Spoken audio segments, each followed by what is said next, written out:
कोपरगावकरांसाठी एक सुवर्ण संधी. विस्पुते सराफांचा विश्वास आता वास्तुनिर्मिती क्षेत्रातही दृढपणे उभा राहत आहे. कोपरगावच्या मध्यवर्ती ठिकाणी येवला रोड रामग्लास शेजारी एकविरा कॉम्प्लेक्स हे भव्य रेसिडेन्शियल आणि कमर्शियल प्रोजेक्ट तुम्हाला हक्काचा पत्ता देण्यासाठी सज्ज आहे. कोपरगावात प्रथमच हायवे टच लक्झरी फ्लॅट्स, प्रशस्त शॉप्स आणि आधुनिक ऑफिसेस, तेही एकाच ठिकाणी. अधिक माहितीसाठी संपर्क करा 8208500041 आणि 9822551153. धन्यवाद. सध्या कोपरगाव नगरपरिषद निवडणुकीची रणधुमाळी सुरू असून प्रचार शिगेला पोहोचला असून 20 तारखेला मतदान होणार आहे. तत्पूर्वी सर्वच पक्षांच्या नेत्यांचा सभांचा धडाका सुरू असून महाविकास आघाडीच्या उमेदवारांच्या प्रचारार्थ शिवसेना ठाकरे गटाचे आमदार माजी विरोधी पक्षनेते अंबादास दानवे यांची जाहीर सभा मंगळवारी संध्याकाळी कोपरगाव शहरातील भारतरत्न डॉक्टर बाबासाहेब आंबेडकर मैदान येथे पार पडली. यावेळी अंबादास दानवे यांनी फक्त कॅडबरी आणि चॉकलेट वाटून मतं मिळत नाही असे म्हणत काळे आणि कोल्हे या दोन्ही नेत्यांवर निशाणा साधला. तसेच येणाऱ्या 20 तारखेला मतदानाच्या दिवशी शिवसेना ठाकरे गटाच्या नगराध्यक्ष पदाच्या उमेदवार सपना भरत मोरे यांना आणि प्रभागातील ठाकरे गटाच्या उमेदवार आणि राष्ट्रवादी शरदचंद्र पवार पक्षाच्या उमेदवारांच्या निवडणूक चिन्हासमोरील बटन दाबून बहुमताने विजयी करण्याचे आवाहन केले आहे. यावेळी शिवसेनेचे नेते प्रमोद लबडे, प्रवीण शिंदे, बाळासाहेब जाधव, राष्ट्रवादी काँग्रेसचे जिल्हाध्यक्ष संदीप वरपे, अनिल सोनवणे, मुस्लिम मावळा अजीज मोमीन आदींनी आपल्या भाषणात महाविकास आघाडीच्या उमेदवारांना विजयी करण्याचे आवाहन केले. यावेळी सर्व उमेदवार आणि मोठ्या संख्येने नागरिक उपस्थित होते. आमचा सामान्य उमेदवार आहे, अतिशय सामान्य उमेदवार आहे. खरं तर ही माऊली रणरागिणी काय भाषण केलं. अर्ध्या 50% महिला, एकाही महिलांनी मतदान इकडं तिकडं जाऊ नाही केलं पाहिजे. या माऊलीलाच मतदान केलं पाहिजे, लक्षात ठेवा. आणि ज्यांनी 2 टर्म नगरसेवक म्हणून काम केलं, ज्यांना जनतेच्या प्रश्नाची जाण आहे, निष्ठावान शिवसैनिक म्हणून काम करणाऱ्या आपल्या भगिनी आहे. मला असं वाटतं जनतेनं आता तुम्ही बरेच चॉकलेट आणि कॅडबरी बऱ्याच चर्चा केली ताई तुम्ही, पण मला सांगा हे दोघं बी चॉकलेट वाटतात आणि दोघं कॅडबरी वाटतात, बरोबर की नाही? मग लोक काय मत 2 करणार आहे का? एकच करणार आहे ना. आणि म्हणून एक कॅडबरी दिलं आणि चॉकलेट दिलं म्हणून मत पडतील डोक्यातून काढून टाका. साधं उदाहरण देतो तुम्हाला, दोघे वाटतात का नाही? मग मत तर एकालाच देणार आहे. आणि म्हणून जनता योग्य माणसाला मतदान देत असते. आपल्याकडे कॅडबरी नसेल, आपल्याकडे चॉकलेट नसेल, पण आता वरपे साहेब म्हटले की आपल्याकडे हे 2 हात आहे आणि हा तिसरा आपला माथा आहे. हा जनतेच्या चरणी नतमस्तक करू आपण आणि जनतेच्या चरणावर आपण हात जोडून, हीच आपली संपत्ती आहे, हीच आपली मालमत्ता आहे, ही लक्षात ठेवा. खरं तर या निवडणुकीत जनतेच्या प्रश्नावर चर्चा होण्याची आवश्यकता आहे. मागच्या काळामध्ये नगरपालिका कोण चालवत होतो, आतापर्यंत इथं आमदार कोण राहिलो, नगराध्यक्ष कोणाच्या आता म्हणजे काम करत होते आणि त्यांनी त्यांच्या कारकिर्दीत काम काय केलं याची चर्चा होण्याची गरज होती. आज या शहराला उद्धवजी ठाकरे साहेब मुख्यमंत्री असताना 131 कोटीची योजना मंजूर झाली, पण या शहराला पाणी किती दिवसाला येतं आता? किती दिवसाला पाणी येतं? जोरात सांगा. मग चांगलं आहे का? आता 6 करायचे का 7 दिवस करायचे? एका दिवसावर पाहिजे. सपनात राहील आपल्याला निवडून द्यावं लागणार आहे, लक्षात ठेवा. खरं सामान्य माणूस या मनगटाच्या ताकदीच्या बळावर भल्या भल्याची मस्ती उतरवू शकतो. याला बाकी लागत नाही, कारण आमची ना ईडी होणार आहे, ना आमची ना सीबीआय होणार आहे, ना आमची कोणती इन्क्वायरी होणार. आमच्याकडे आहेच काय, तर काय इन्क्वायरी होणार आहे आमच्या? आणि म्हणून मला असं वाटतं या निवडणुकीमध्ये सगळे उमेदवार जर आपण बघितले तर योग्य उमेदवार या मशालीच्या चिन्हावर आपल्या समोर उभे आहेत. आज या शहराचा पिण्याचा पाण्याचा प्रश्न आहे, या शहराच्या स्वच्छतेचा प्रश्न आहे, या शहरात रस्त्यावर धूळ लागलेली आहे, या शहरामध्ये रस्त्यावर खड्डे आहेत, या शहरामध्ये चांगले उद्यान नाही, या शहरामध्ये पुतळे स्वच्छ नाही. आता मी बाबासाहेब आंबेडकरांना हार घालत सगळे धुळीचा एक पूर्ण थर होता. या शहराचे पुतळे स्वच्छ नाही, या शहरामध्ये वॉकिंग ट्रॅक असल्या पाहिजे. आता ताईने मुद्दे मांडले. कोपरगाव मोठं शहर आहे, या महाराष्ट्रातलं मोठं शहर आहे, तुम्हाला माहिती नाही कोपरगावचं एक महत्व आहे. परंतु आज या शहराला एक खेडं बनवण्याचं काम या कोल्हे आणि काळ्यांनी केलेलं आहे. अजून तुम्हाला कोपरगाव एवढी लोकसंख्या या शहराची, शहर जिल्हा झाला पाहिजे अशा प्रकारची कोपरगावची लोकसंख्या असताना, सगळं इन्फ्रास्ट्रक्चर असताना आज या कोपरगावला सुविधा नाही अशा प्रकारची स्थिती बांधवा. आज आता वरपे साहेबांनी भाषण करताना सांगितलं की महानगरपालिकेच्या सभागृहात ज्या ज्या वेळेस प्रश्न येतात महिलांचे, तेव्हा त्या महिलांसाठी स्वच्छतागृह झाले पाहिजे या भूमिका ताईंनी सातत्यानं मांडलेल्या आहे. आज या माता भगिनींसाठी स्वच्छतागृह या कोपरगाव मध्ये आहे का?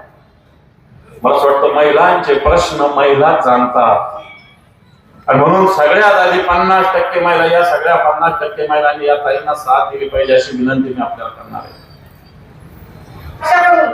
नगराध्यक्ष पदाची उमेदवारी करत असताना माझ्या समोर जे उमेदवार उभे आहेत, आपल्या सर्वांना विनंती आहे की सगळे ते पुरुष उमेदवार आहेत आणि आपण आपल्या सगळ्यांची एक बहीण म्हणून, कोणाची सून असेल, कोणाच्या नात्याने मी बहीण असेल, कोणाची वहिनी असेल, आपल्या सर्वांनी या ठिकाणी मला आशीर्वाद द्यायचा आहे. आणि माझ्या माता भगिनींना तर मी रोजच सांगते की आपण या कोपरगाव शहरामध्ये आपला 31,000च्या वरती मतदान हे माझ्या माता भगिनींचं आहे. ज्या समोर 4 पुरुष उभे आहेत, त्या 4 जागांमध्ये पुरुषांचं, ज्या पुरुषांचं मतदान त्यांच्या विभागलं जाणार आहे, पण माझ्या सर्व माता भगिनींनी जरी फक्त ठरवलं तरी त्या ठिकाणी एक आपलीच भगिनी नगराध्यक्ष होणार आहे. आपल्या कोपरगावच्या आता माझ्या अगोदरच्या वक्त्यांनी सगळेच प्रश्न आपल्याला सांगितले, विरोधकांवर पण त्यांचं बोलून झालं. मला कोणावर या ठिकाणी टीका करायची नाहीये. मी काय करणार हे फक्त मी आपल्याला सांगणार आहे, कारण वेळ खूप झालेला आहे. मी नगराध्यक्ष झाल्यानंतर सर्वात प्रथम आपण पाण्याचा प्रश्न मार्गी लावणार आहे. आपण प्रत्येक वेळेस बघतो लोकसभेच्या निवडणुकीपासून तर पंचायत समितीच्या निवडणुकीपर्यंत, ग्रामपंचायतच्या निवडणुकीपर्यंत सुद्धा आपल्या कोपरगाव तालुक्याची निवडणूक ही फक्त आणि फक्त पाणी प्रश्नावर लढवली जाते. आज आपल्याला या ठिकाणी संबोधित करण्यासाठी जे आलेले आहेत अमरदास दादा दानवे, या ठिकाणी आपल्या गाड्या रोज फिरता प्रचाराच्या विरोधकांच्या, त्याच्यात ते स्वतःलाच म्हणून घेतात जननायक. आणि हे कसले जननायक, खरा जननायक आमचा शिवसेनेचा ठाण्यावर या ठिकाणी बसलेला आहे. त्यांनी संभाजीनगरचा पाणी प्रश्न, लबाडाचं पाणी द्या हे आंदोलन करून दादांनी सोडवलं. या ठिकाणी आपल्याला फक्त शब्दच देत नाही तर 100% मी नगराध्यक्ष झाल्याच्या नंतर उद्धव साहेबांच्या माध्यमातून, अंबादादांच्या माध्यमातून सर्वात प्रथम आपल्या कोपरगाव शहराला दररोज आणि स्वच्छ पाणी, पूर्ण दाबानी पाणी हे 100% देणार म्हणजे देणारच आहे. फक्त आश्वासन देत नाही, भूलथापा आपल्याला देत नाही. 100% तो प्रश्न मी मार्गी लावणार आहे. महिलांसाठी स्वच्छतागृह, आता संदीप भाऊंनी सांगितलं, संदीप भाऊ वरपे सभागृहात त्या ठिकाणी बघत होते की मी किती वेळा स्वच्छतागृहाचा प्रश्न त्या ठिकाणी मांडला, पण एकही स्वच्छतागृह माझ्या माता भगिनींसाठी या कोपरगाव शहरामध्ये अद्यापही झालेलं नाही. माता भगिनींसाठी तर झालंच नाही, पण जे पुरुषांचे आहेत मोजके, बोटावर मोजके इतके स्वच्छतागृह त्यांची सुद्धा दुरावस्था झालेली आहे. माता भगिनींसाठी आणि माझ्या बांधवांसाठी स्वच्छतागृह, अद्याप स्वच्छतागृह त्या ठिकाणी आपण बनवणार आहे. त्या स्वच्छतागृहाच्या तिथं पाण्याची सगळी सुविधा केली जाईल. आता जे आहे स्वच्छतागृह त्याच्यात शेडून जरी गेलं तरी आपण नाकाला रुमाल लावतो, पदर लावतो, अशी एक स्वच्छतागृहाची अवस्था आहे. कोपरगावच्या रस्त्यांची काय अवस्था आहे सगळेच आपल्याला माहिती, सगळे दुर्गा म्हणते आपल्या गावाला. आपल्या गावात खड्ड्यात रस्ते की रस्त्यात खड्डा हेच कळत नाही. जेव्हा रस्त्यांची अवस्था सुधारेल तेव्हाच आपल्या बाजारपेठेची अवस्था सुधारेल. सगळे व्यापारी बंधू या ठिकाणी ऐकतायत, दररोज त्यांच्या प्रचाराला जातो तेव्हा सुद्धा ते त्यांची व्यथा जी आहे रोजची ते मांडतात आमच्या समोर. आम्ही सुद्धा एक व्यापारी असल्यामुळं आम्हाला माहिती का कोपरगावच्या बाजारपेठेची काय अवस्था झालेली आहे. त्याच्यामुळे सगळ्यात अगोदर रस्त्यांचा सुद्धा प्रश्न मार्गी लावणार आहे. रस्ते जर नीट झाले तर कोपरगाव शहराचं दळणवळण हे सुधारणार आहे आणि सगळ्या व्यापारी बांधवांचा त्या ठिकाणी प्रश्न मिटणार आहे. आपण बघितलं आपल्या कोपरगाव शहरामध्ये 2 वेळा अतिक्रमण झालं. आपल्या कोपरगावची बाजारपेठ ही उद्ध्वस्त करण्यात आली. त्याच्यासाठी कुठलाही ठोस निर्णय, कोणताही ठोस पाऊल हे आपले दोन्ही नेते, तालुक्याचे जे नेते, एक भैया आणि एक दादा, यांनी कधीही तो प्रश्न मार्गी लावण्याचा प्रयत्न केला नाही. मी नगराध्यक्ष झाल्यावर ज्या ठिकाणी कोपरगावचे ओपन स्पेस आहेत, ज्या ठिकाणी कोपरगावच्या जागा आहे, नगरपालिकेच्या ज्या ठिकाणी जागा आहे, त्या जागेवर शॉपिंग कॉम्प्लेक्स असेल, खोका शॉप असेल आणि जे माझे रोडवर बसणारे, मोल मजुरी करणारे, ज्या हातगाड्यांवर धंदा करणारे जे माझे व्यापारी बंधू आणि भगिनी आहे, यांच्यासाठी सुद्धा एक हक्काची जागा. आता आपण बघतो जेव्हा काही सण आला, काय आलं, जेव्हा दुकानं लागतात, त्यांना उठून दिलं जातं, काही इथून उठा, इथं बसायचं नाही. त्यावेळेला ते आमच्याकडे त्यांचे व्यथा मांडलेले असतात. तर त्यांना हक्काची जागा द्या, मिळवून देणार आहे का त्यांना तिथून कोणी उठ मारणार नाही. त्याच्यानंतर प्रश्न राहतो छोट्या मुलांसाठी कुठेही बगीचा नाही, तिथं बगीचा आपण बनवणार आहे. महिला भगिनींसाठी ओपन जिम, जॉगिंग ट्रॅक हे सुद्धा आपण करणार आहे. आता जे बाजारपेठ आपल्या इथं झालेले, त्या बाजारपेठांसाठी 1,26,00,000 रुपयाच्या ठिकाणी खर्च केला, पण त्याचा कुठलाही उपयोग होत नाही. त्या बाजारपेठांच्या जागेवर जॉगिंग ट्रॅक साठी वर्षानुवर्ष मी भांडत आले, पण त्या ठिकाणी त्या जागेचा दुरुपयोग केला, निधी सुद्धा त्या ठिकाणी वाया घालवला. परंतु सगळ्या माता भगिनी आणि मतदार बंधू भगिनींना मी आश्वस्त करते की आपल्यासाठी सुसज्ज असं जॉगिंग ट्रॅक, ओपन जिम, लहान मुलांना खेळण्यासाठी ज्या ज्या ठिकाणी कोपरगाव नगरपालिकेचे ओपन स्पेस आहे, त्या त्या ठिकाणी आपण गार्डन करून मुलांसाठी खेळणे त्या ठिकाणी बसवणार आहे. वृद्धांसाठी सुद्धा आपण विरंगुळा, त्यासाठी विरंगुळा केंद्र वृद्धांसाठी सुद्धा आपण त्या ठिकाणी करणार आहे. हे फक्त शब्द येत नाही, भूलथापा येत नाही, हे 100% करून दाखवणार आहे. ज्या दिवशी तुम्हाला असं वाटत यांनी खोटे आश्वासन दिले, त्या दिवशी आपण कोपरगाव नगरपालिकेवर या, किंवा आमचं माझं मेडिकल शॉप आहे ते सुद्धा आपल्याला माहिती, माझं घर आपल्याला माहिती आहे. मला भेटण्यासाठी आपल्याला कुठल्याही वॉचमॅनला भेटायचं नाही, कुठल्या पेला भेटायचं नाही, आपण डायरेक्ट मला भेटू शकता.